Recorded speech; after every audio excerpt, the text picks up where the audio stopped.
Welcome to the Career Progression and Promotion presentation hosted by the Office of Human Resources, or OHR. I'm Communications Manager Anna Vembu-Julian, and today we're going to talk with HR professionals who will help us explore how to grow our career at UW-Madison. Closed captioning is available for this recording, and links to additional employee resources are posted in the YouTube description below. This recording has also been divided into chapters. This allows you to fast forward or review sections at your own pace. If you have any individual questions that apply to you, we encourage you to talk with your local HR contact because they have insight into your specific circumstance that may be unique to you. In this session, you will learn about some compensation or pay terms that will help you to understand how pay works at the university.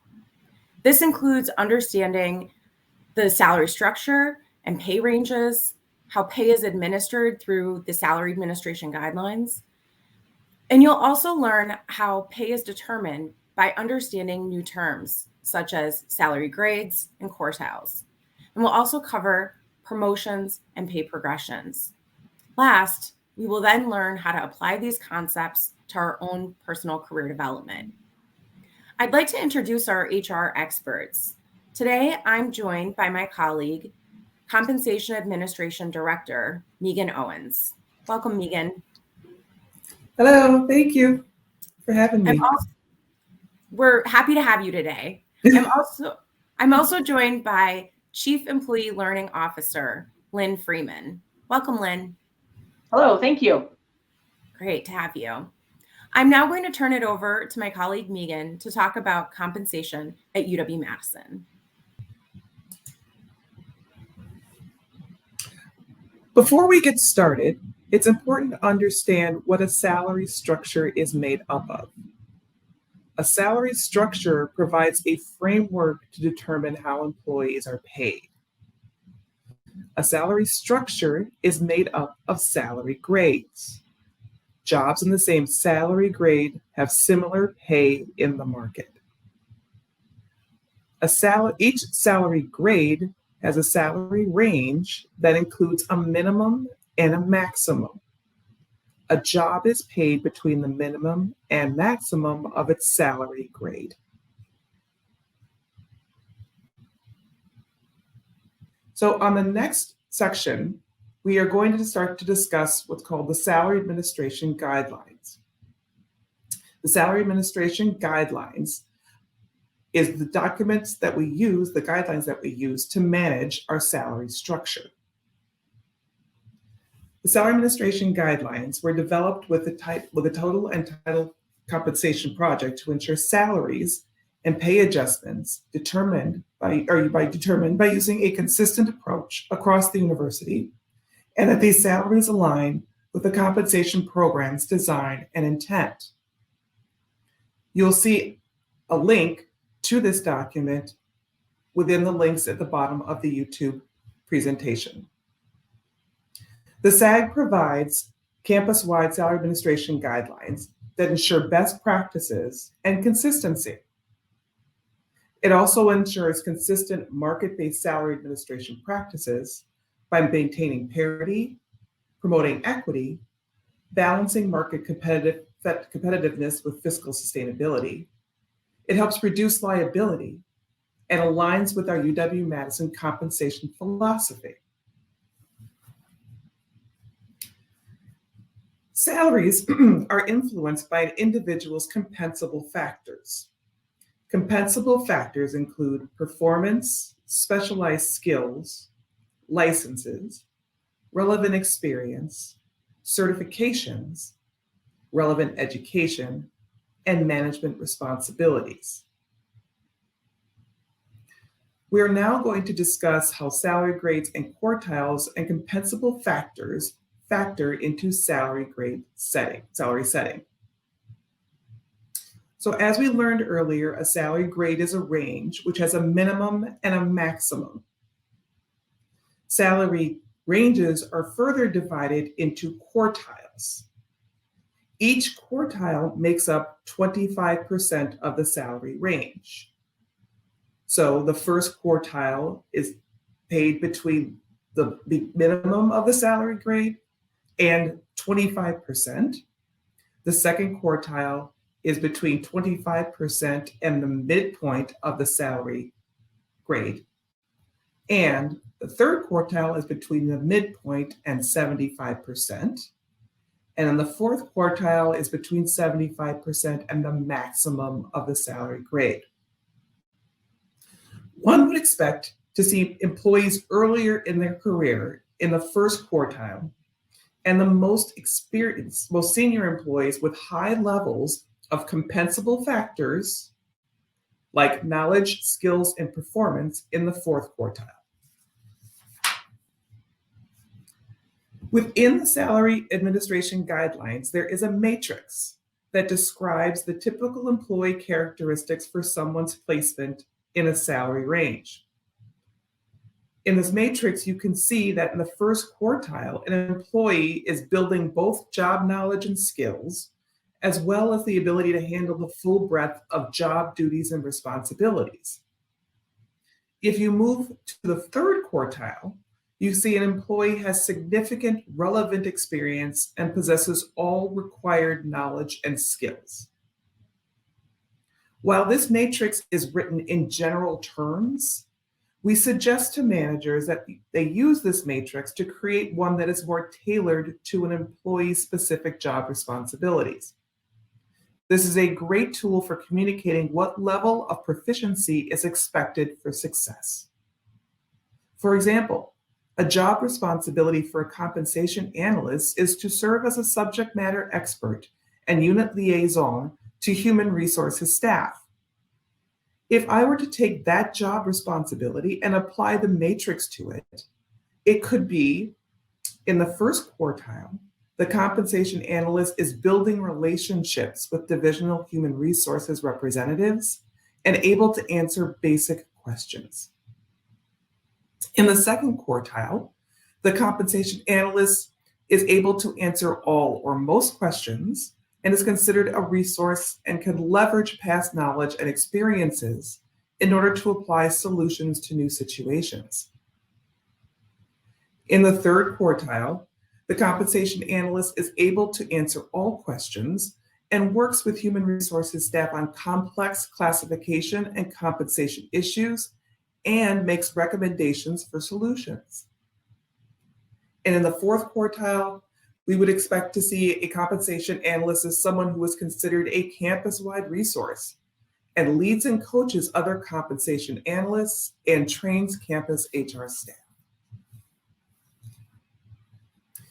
As we move on to our next slide, we move on to our new topic of promotion versus progression. In our titling structure prior to TTC, promotion and progression were sometimes interchangeable terms. Typically, the same work was performed, but title changes were made based on years in a position and pay was increased. With the implementation of our new title structure, promotion and progression are defined separately. Promotion is a vertical advancement to a new job. Duties are based on work performed, as well as, and salary is market influenced. It is not based on time in seat or seniority. Progression is a horizontal advancement within the same job. And again, performance is driven within the same title. Again, it is all market influenced, but is also, again, not based on time and seat. With progression, your pay increases within the same job. Your job title and core responsibilities remain the same.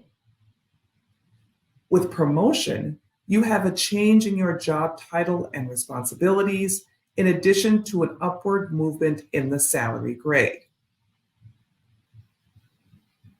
So we will now walk you through a progression example using our current salary structure. So here we have a writer who has been hired, and as you can see, they have been hired in the first quartile, which is where we typically expect to see individuals hired who are hired when they are new to their career. There is an arrow that is drawing your eye towards the end of the salary grade, where it is indicating how an employee's salary can progress over the course of their career through pay adjustments. On the next slide, we identified ways that employees can progress from that initial first quartile through the salary grade. Those ways to progress include performance, parity, equity, market adjustments, a change in unique responsibilities, possibly a temporary change in responsibilities, and pay plan. On the next slide, we could talk, thank you. On the next slide, we can see that we now look at what would happen with our writer should they take or receive a promotion. So over the course of the writer's career, the writer has gained additional knowledge and skills so that they are qualified to take on the role of assistant editor. In this example, we see that the assistant editor is in salary grade 21. And this would therefore be a promotion because the current salary grade of the writer is in salary grade 19. On the next slide, as we talked about earlier, employees can receive a promotion or move into a title with a higher salary grade through recruitment or through a change in title within their current position. So on the next slide, we can see that if our writer was successful in receiving their new title or new position, they would now be moved into salary grade 21, and salary would be set within the appropriate quartile. I will now turn this presentation over to Lynn Freeman to share information on career development. Thank you, Megan. Before I head into this part of the presentation, I want to thank Megan for giving us as employees at UW-Madison an overview of what progression and promotion are and how we can understand them more deeply to develop and advance our own careers. With this part of the presentation, what we want to talk about is what is the career development framework at UW-Madison and what's our vision for career development for employees, of which I will remind us that Megan and I and Anna are also employees here at UW-Madison. So these opportunities also and tools also apply to us. On the next slide, I'd like to talk a little bit with you about this vision. The vision of career development for us as employees at UW-Madison includes self-directed growth, meaning that we as employees have a key role in advancing our careers, an opportunity to self-assess our knowledges and skills related to our job, but also to be able to see those knowledge and skills for any SJD, for any standard job description that's in the library. Also, the ability for us to have access to learning that's mapped to those knowledges and skills, specific either to the job that we are in now or to a job that we aspire to. And then finally, another outcome for the vision of our career development framework is to enable us to prepare for our conversations with our managers about our readiness for progression, career development, or career advancement. Now, let me pause. We're building a house. That's the example that I want to use when I talk with you about career development for us at UW-Madison. We're building a house and we're building it from the foundation up. And if you've ever engaged in a project like building a house or some other complicated project, you probably will note that you never get everything that you dream of. Perhaps you have to put in different windows because the ones you really want are a little bit expensive, or the siding color that you want isn't exactly available. So I'll use the house building metaphor because we are building it for UW-Madison employees, and we're starting at the foundation, and we probably aren't going to get everything that we dream of. On the next slide, I'd like to talk to you about the career development, career management model for UW-Madison and how we as employees are invited to engage in that and also what are the responsibilities and the roles for the university and for our managers and supervisors. This model is available on the website, and in the links that are included in this presentation, you can self-guide to see this resource on the website. So let me start with what our roles are as employees. An employee has access to training and resources and utilizes those training and resources. So it's up to me as an employee to seek out learning opportunities, whether those be on the job, whether that be mentoring or coaching, or whether that be reading an article or taking a course. Everything I just mentioned is professional development that can contribute to our career development. It's also our responsibility as employees to assess our skills, honestly. And, I might be high in some of my skills, advanced in some of my skills, and I may need some development in some of my other skill areas. And last, is part of my responsibility as an employee is to involve my manager and any mentors that I have in my career development conversations. So to communicate.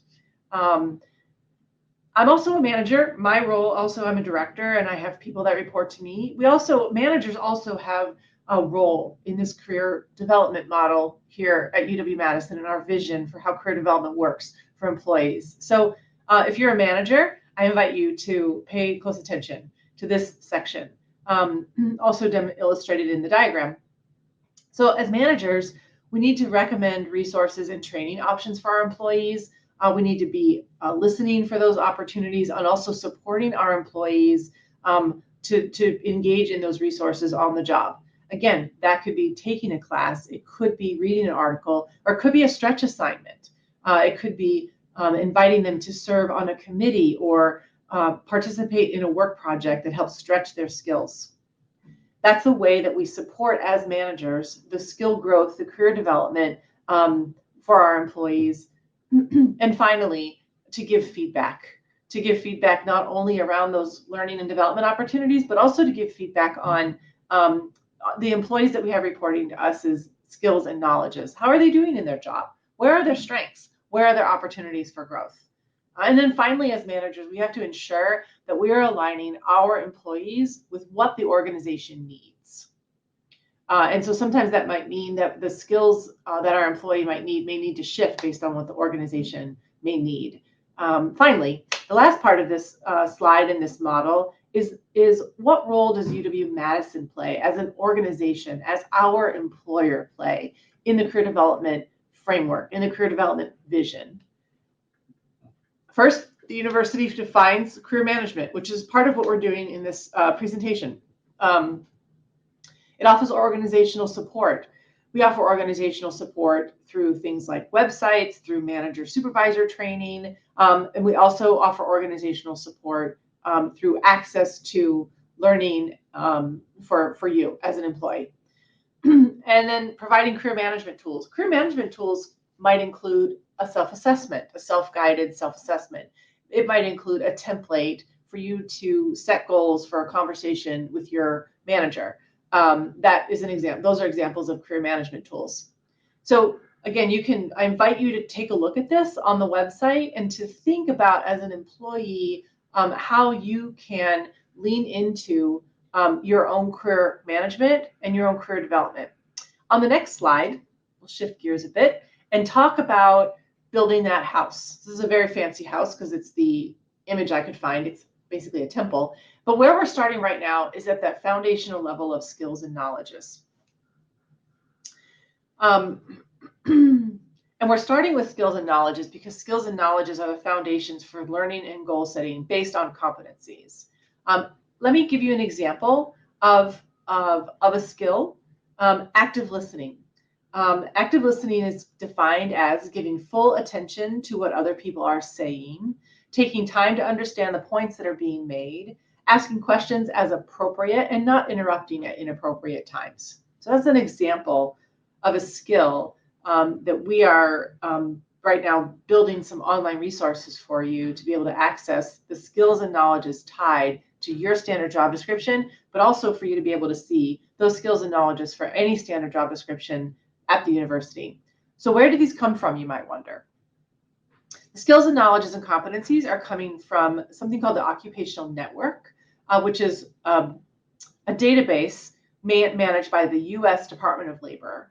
And right now, because we are a Research One institution, we already report our SJDs aligned to positions in the occupational network for the purposes of reporting, because we get federal money for our research, which doesn't sound like it's related to career development, but I think it's important for us to understand, where are these definitions coming from? Where are we getting all this information? The Department of Labor updates the occupational network quarterly. So by tapping into that information and those resources, we have access to information that's regularly updated. Every job that we have at the university has fundamental knowledges and skills, and they're the building blocks. So as we build a house with a cement foundation first, that's why we're starting there. So I invite you to take a look at the website. The links have been dropped in this presentation for more information, and really for an invitation for you to get started on your career development journey here at UW-Madison using the tools and the resources that Megan and I have been speaking to. With that, I want to turn it over to Anna to wrap us up.